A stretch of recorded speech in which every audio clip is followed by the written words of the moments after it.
As mentioned, in the immediate post-war years, far-right parties were marginalized and their ideologies, including racial anti-Semitism, were discredited due to the horrific actions taken by the Nazis and their collaborators during the war, particularly during the Holocaust.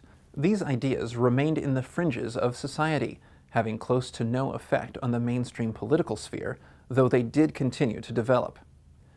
Major issues that arose in the second half of the 20th century, especially from the 1970s onwards, such as globalism, worldwide immigration, economic instability, served to popularize these previously marginal voices, allowing them to gain a more central political position. Throughout the 1990s and early 2000s, far-right political parties and movements enjoyed victories in elections across Europe. Major political gains were made throughout the 2010s. Encouraged by a general dissatisfaction following worldwide recessions, by rising unemployment, by separatist leanings surging in Europe, and by a continuing immigration and refugee crisis, nationalism and populism are becoming ascendant political forces to be reckoned with, following a rising sense of disappointment in democracy and the welfare state. Far-right movements and related political parties are gaining ground in many European states, as well as the United States. Voices from the margins of the political landscape are moving to its center, transforming the fringe voices to persuasive political actors who set the agenda and frame media debates. We have seen how in the past, groups and movements active in this sphere advocate xenophobia, racism, and anti-Semitism. What characterizes the far right today? As we will now hear, some general commonalities can be found among the various groups defined as belonging to the far right, though there are, of course, differences, especially when describing the more extreme, blatantly anti-democratic parties in relation to the so-called populist ones. It's very difficult to generalize about the far right, but there are some characteristic dimensions which you can attribute to all of these parties. In spite of the very different traditions and contexts. It's important to state that some of these far-right parties are what we call one-issue parties. So, for example, they are only directed against Islam or Muslims. This is specifically the Dutch party of Geert Wilders, and then there are other far-right parties such as the Austrian Freedom Party or the Hungarian Jobbik and Fidesz, or the German AfD, which have big traditions and roots in fascism and National Socialism and cover a huge range of different aims and objectives. And then I would also like to make a distinction between extreme right and right-wing populist, although the boundaries are blurred.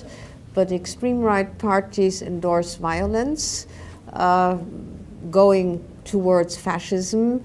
I would certainly say that the Golden Dawn in Greece or the Jobbik in Hungary are extreme right neo-Nazi parties. They have paramilitary troops. They run through villages of Roma. In Hungary, for example, they beat people up. They've killed people. The same is true for the Golden Dawn movement. Whereas the other right-wing populist parties like the Austrian or German or also Swedish or other parties still stay inside the democratic institutions, even though they try and hollow them out from inside. Anti-Semitism, I believe, is always part and parcel of far-right ideologies, and it's important to emphasize that far-right discourses always means that they have certain ideological content. So it's not just form, it's always also content. Because we have a limited set of linguistic resources, so they have to be sort of filled or merged with certain ideological contents. And one of these contents is always hatred of Jews. As we can see, anti-Semitism has constituted an essential part of far-right ideological content, both in the past and in the present. It is important to point out, however, that when discussing the contemporary world, Jews, particularly in Europe, are not the major target of the far right today. Rather, it is the immigrants and refugees, most of whom are Muslims from the Middle East, Africa, and Afghanistan, that are currently attracting the attention of the far right. And anti-Muslim rhetoric and actions are polarizing society. This being said, anti-Semitism in its variant forms is still very much a part of these groups' ideologies and actions, existing alongside Islamophobia and other forms of racism and xenophobia. Why is anti-Semitism so attractive to far-right groups and movements? So, in the far right, conspiracy is a very strong part and parcel of their imagination, and the conspiracy theme again is linked very strongly to the world conspiracy stereotype about Jews.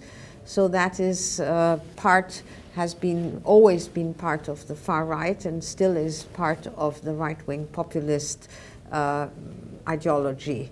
Another important criteria is the anti-globalization of the far right. There they target not sort of the financial capital, etc. per se, but cosmopolitanism. And cosmopolitanism has always been linked to Jews. Jews were always seen as mobile, as moving, as not being based in a nation state, not being loyal to a nation state, as sort of going after their own interests. Everything I say is, of course, under quotation marks. And this is part of the cosmopolitanism cliche. So the anti-globalization movement of the far right necessarily, again, evokes anti-Semitic stereotypes and cliches. And finally, the sort of left, which is targeted by the far right, obviously as the opposition group, and the left wing has always been linked to intellectuals and to revolutionaries, etc. These were always also linked to the stereotype of the Bolshevik Jew. So again, in this objective, you can also mobilize anti-Semitic cliches. So in that way, the far right mobilizes all these collective cliches which are apparent in most of the countries and in the collective memories, and can be mobilized whenever they believe that it makes sense.